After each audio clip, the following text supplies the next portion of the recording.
నువ్వు అనేక మందికి ఆశీర్వాదంగా ఉన్నత స్థితికి చేరాలని దేవుడు కోరుకుంటున్నాడు. దానికి ఆధారం దేవునితో నువ్వు ఏర్పరచుకున్నటువంటి సత్సంబంధం, దేవునితో నువ్వు కలిగి ఉన్నటువంటి ఆత్మీయ బంధం నిన్ను ఉన్న స్థితిలో నుండి ఉన్నత స్థితికి తీసుకెళ్తుంది. బైబిల్లో ఎవరినైనా చూడండి,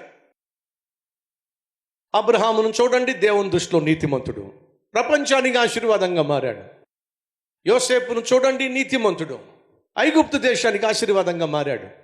దావీదును చూడండి, యెహోవా హృదయానుసారుడు, ఇశ్రాయేలు దేశానికి గొప్ప రాజుగా అవతరించాడు. దానియేలును చూడండి, దేవునికి బహుప్రియుడు, యథార్థవంతుడు, తాను నలుగురు రాజుల దగ్గర పనిచేశాడు, ఆ రాజులకు రాజ్యానికి ఆశీర్వాదంగా మారాడు. నా ప్రభు అయిన యేసుక్రీస్తు ప్రపంచంలోనే బహు పరిశుద్ధుడు పరిశుద్ధుడు పరిశుద్ధుడు, ఫలితంగా ప్రపంచానికే ఆయన రక్షకుడిగా వెలిశాడు. కాబట్టి చెప్తున్నా, నువ్వు నీ చుట్టూ ఉన్నటువంటి ప్రపంచాన్ని ప్రభావితం చేసేవాడిగా ఉండాలి అని అన్నట్లయితే దానికి ఆధారం యథార్థమైన జీవితం, నీతియుక్తమైన జీవితం.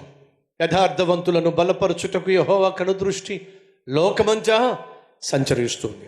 దేవుడు నన్ను బలపరచటం లేదు, దేవుడు నన్ను స్వస్థపరచట్లేదు, దేవుడు నన్ను ఆర్థికంగా స్థిరపరచటం లేదు, దేవుడు నాకున్న అవసరాలు తీర్చటం లేదు, దేవుడు నాకు కావాల్సినటువంటి జవాబు ఇవ్వడం లేదు అని చెప్పి నువ్వు అంటున్నావు. కానీ వాస్తవంగా ఎందుకు దేవుడు నీ జీవితంలో నువ్వు అనుకున్నది, ఆశించింది, అందుకోవాలనుకుంటుంది నువ్వు పొందుకోలేకపోవడానికి కారణం ఏమిటయ్యా అంటూ నువ్వు దేవుని ఎదుట యథార్థంగా జీవించకపోవడమే బహుశా ఒక కారణం కావచ్చు.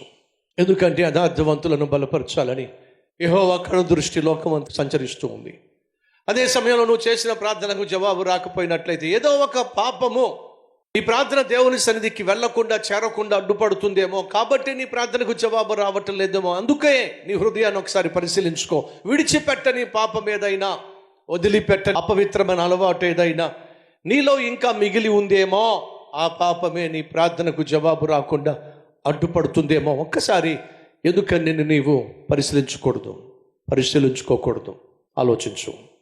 ఈ అద్భుతమైన ఆత్మీయుడు, నైపుణ్యత కలిగినటువంటి పనివాడు, నాణ్యత కలిగినటువంటి పనదాయకుడు, నమ్మకత్వాన్ని పొందుకున్నటువంటి నెహెమియా రాజు దగ్గర పనిచేస్తున్నప్పుడు తనకు వచ్చిన వార్తను బట్టి తను చాలా దుఃఖంతో 3-4 నెలలుగా ప్రార్థన చేసి యెరూషలేము పట్టణానికి వెళ్ళి ఆ పట్టణ గోడలను నిర్మించాలి, కాలిపోయినటువంటి గుమ్మములను తిరిగి నిలబెట్టాలని ఆశించినప్పుడు, ఎలా ఈ విషయాన్ని బయట పెట్టాలో సందిగ్ధ స్థితిలో ఉన్నప్పుడు ప్రార్థననే తాను ఆశ్రయించాడు. ఈరోజు మనలో ఎవరైనా ఉన్నారా? ఎలా ఈ సమస్య పరిష్కరించబడుతుందో తెలియటల్లా, ఎలా ఈ కష్టంలోంచి బయటపడాలో నాకు అర్థం కావటల్లా, ఎలా ఈ విపత్కరమైనటువంటి పరిస్థితిని జయించాలో నాకు తెలియటల్లా అనేటటువంటి పరిస్థితి నీ జీవితంలో, అనేటటువంటి ప్రమాదం నీ జీవితంలో, అనేటటువంటి ఏదైనా విపత్తు నీ జీవితంలో ఉన్నట్లయితే ఎలా దాన్ని జయించగలవు, ఎలా దాన్ని ఎదిరించగలవు, ఎలా దానికి సమాధానం పొందుకోగలవో తెలుసా? ప్రార్థన ద్వారా మాత్రమే. నువ్వు ప్రార్థన చేయకుండా ప్రభు దగ్గర నుంచి పరిష్కారం పొందుకోవాలి అని అనుకోవడం కేవలం అవివేకం.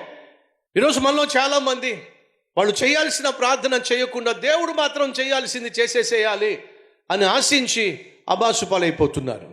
దేవుని దగ్గర నుంచి ఏమైతే కోరుతున్నావో అది నువ్వు పొందుకోవాలంటే ఖచ్చితంగా నువ్వు మోకాళ్ళ మీద పడాలి, మోకాళ్ళ మీద దేవుని ఎదుట కనిపించాలి, ప్రార్థించాలి, ప్రార్థనకు తగిన ప్రతిఫలం పొందుకోవాలి. అడుగుతున్నా, ప్రార్థన చేస్తున్నావా? ఒకవేళ చేయవలసినంతగా ప్రార్థన చేయకపోతే ఈరోజే ప్రార్థన ప్రారంభించు. ఆకలి తీరేంత వరకు ఏం చేస్తావు చెప్పు? నువ్వు భోజనం చేస్తావు, అవునా? సగంలో భోజనం అప్పుడు ఎప్పుడైనా చేశారండి? బ్రదర్, మా భోజనం జోలికి మాత్రం రాకండి, అవునంటారా? చిన్నప్పటి నుంచి భోజనం చేస్తున్నాం కదండి. మార్నింగ్ బ్రేక్ఫాస్ట్ చేస్తున్నాం, మధ్యాహ్నం లంచ్ చేస్తున్నాం, సాయంత్రం డిన్నర్ చేస్తున్నాం, అస్తమానం భోజనం భోజనం భోజనం. ఎప్పుడైనా మీకు చిరాకు వచ్చిందా భోజనం మీద? ఎప్పుడైనా కోపం వచ్చిందా మీకు భోజనం మీద? ఇదిగో రేపటి నుంచి నేను సగమే చేస్తా భోజనం అనిపించిందా మీకు? అనిపించదు. సగంలో ఎప్పుడు భోజనం ఆపం మనం. ఏం చేస్తాం, అస్తమానం ఇదే భోజనం, ఆపరు. మరి ఎందుకు ప్రార్థన సగంలో ఆపేస్తున్నావు? ఎందుకు ప్రార్థన లేకుండా జీవించేస్తున్నావు? ఎందుకు ప్రార్థన లేకుండా, ప్రార్థన చేయకుండానే దినాన్ని ప్రారంభించేస్తున్నావు? వినో, దేవుని మీద ఆధారపడ్డావు, నువ్వు ఇంకా నేర్చుకోవాలా.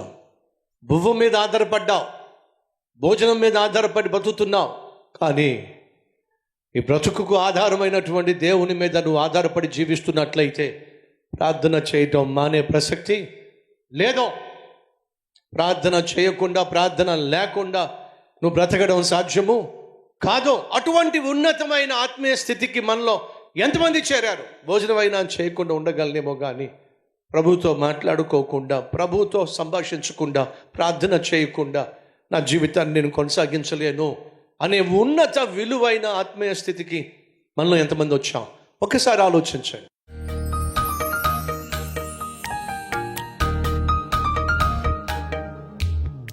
ఆ సంఘాల్లో నాయన నీ సన్నిధిని మరింతగా మేము అనుభవించులాగున, నీ వాక్యంతో మరింతగా పోషించబడులాగున, ఫలితంగా మేము దీవించబడులాగున కృప చూపించయ్యా. రక్షక, మా సంఘాల్లో ఉన్న తల్లులను, తండ్రులను కనికరించు. వృద్ధాప్యంలో వారికి కావలసిన ఆరోగ్యం దయచేయ్యా. మా దేశాన్ని రక్షించయ్యా. మా రాష్ట్రాలను దీవించయ్యా. పరిపాలన చేసేటటువంటి అధికారులను నాయన సంపూర్ణంగా నీ స్వాధీనంలో తీసుకోండి అయ్యా. మీ ఆశీర్వాదంతో, మీ జ్ఞానంతో నింపండి అయ్యా. మీరు ఆశీర్వాదకరమైన దేశంగా, రాష్ట్రాలుగా అభివృద్ధి పరచండి నాయన. నాయన, మా దేశ ప్రజలను, కుటుంబాలను ఆశీర్వదించండి నాయన. ఈ సమయంలో తండ్రి మమ్మల్ని మీ చేతికి అప్పగిస్తున్నావు. ఈ దిన సేవకుని కుటుంబాన్ని కనుకరించాయా. నీ చిత్తము చేయుటకు, నీకు ఇష్టలుగా జీవించుటకు, నీ రాజ్యమును వ్యాప్తి చేయడానికి ఏర్పరచుకునే కుటుంబాన్ని నాయన భద్రపరచుమని, ఆ సంఘంలో ఉన్న బిడ్డలందరినీ నాయన ప్రత్యేకంగా దీవించి, బలమైనటువంటి నీ చేతిలో బాణం వంటి వారుగా అందరూ వాడబడులాగున కృప చూపించమని నీకే మహిమ, ఘనత, ప్రభావములు చెల్లిస్తూ యేసునామం పేరట వేడుకుంటున్నాం తండ్రి. ఆమెన్.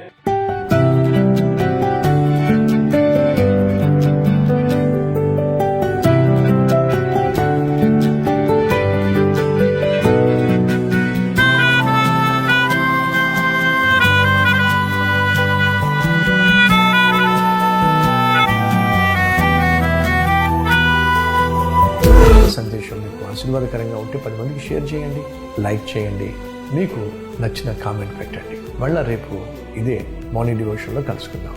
షలోమ్.